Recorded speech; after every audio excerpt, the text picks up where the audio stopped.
At Millward Brown, our goal is to inspire brand growth. A major part of brand growth is the degree to which a target audience is engaged with the brand. This short film illustrates Millward Brown's current framework for thinking about how brand engagement works and how brand equity is created and changes over time. This framework is used to guide our research, design, and interpretation.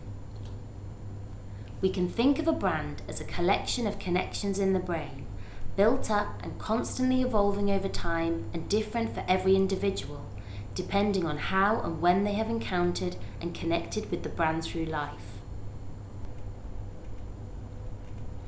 It's these encounters that create brand engagement. A brand needs positive encounters to be successful. Without them, the brand will suffer as mental connections fade. Millward Brown tracking shows that inactive brands get into trouble. They are less able to command a price premium and are vulnerable to loss of sales, particularly if competitors are investing well. For a brand to go from strength to strength, opportunities need to be created for the target audience to have as many compelling encounters with the brand as possible. People encounter brands at all sorts of times in all sorts of places. Traditional advertising such as TV, print, and radio continue to play a big role in creating brand engagement. Modern marketeers are continually embracing a multitude of newer engagement opportunities such as websites and microsites, apps and search. In-store activity via packaging and price promotions, for example, can also provide an audience with powerful brand encounters on a regular basis. Experiencing the product itself is another hugely significant encounter in establishing and reinforcing brand engagement. Marketeers are increasingly using participation and co-creation so that brand encounters are more varied and more involving. Competitions, fan sites, brand events, e-subscriptions are just some examples.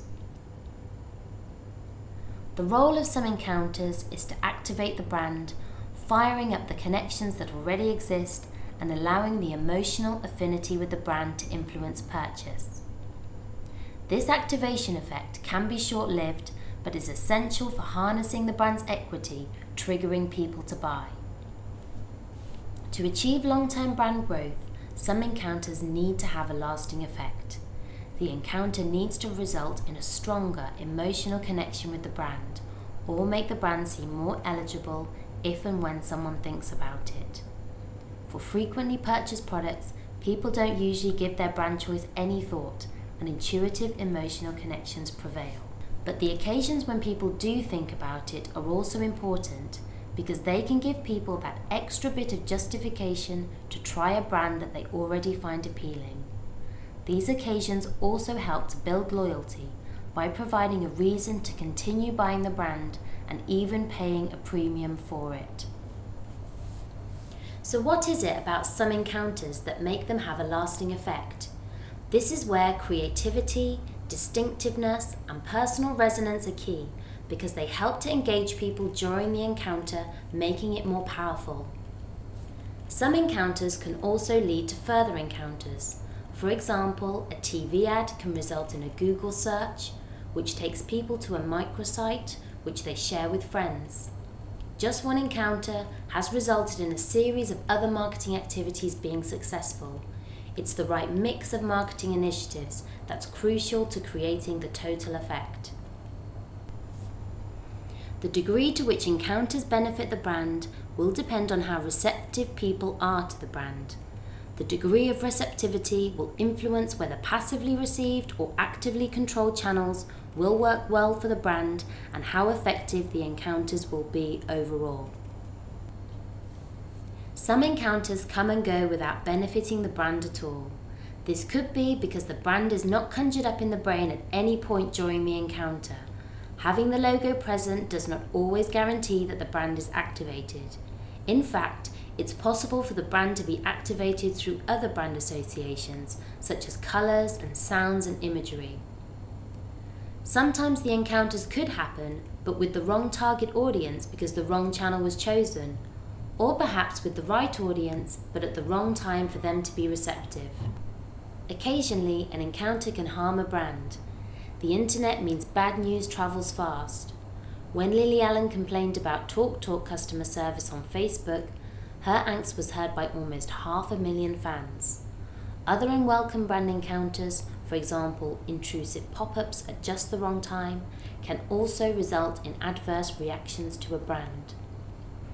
An encounter can also be damaging if it's overused. Online video, for example, starts to actually decrease purchase intent after people have seen it on average more than 7 times. So far, we've talked about a brand in isolation, but if the rest of the marketing is not working in harmony, the brand will not attain the sales it deserves. People have lots of brands competing for their mental space. If a new entrant emerges, it can steal the limelight. If an established competitor is doing well, it will undermine a brand's ability to achieve sales.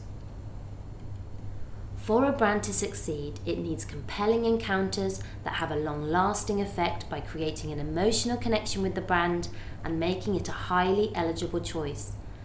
This framework is used by Millward Brown to ensure that from design through to interpretation, the research will be wholeheartedly focused on our goal to inspire brand growth.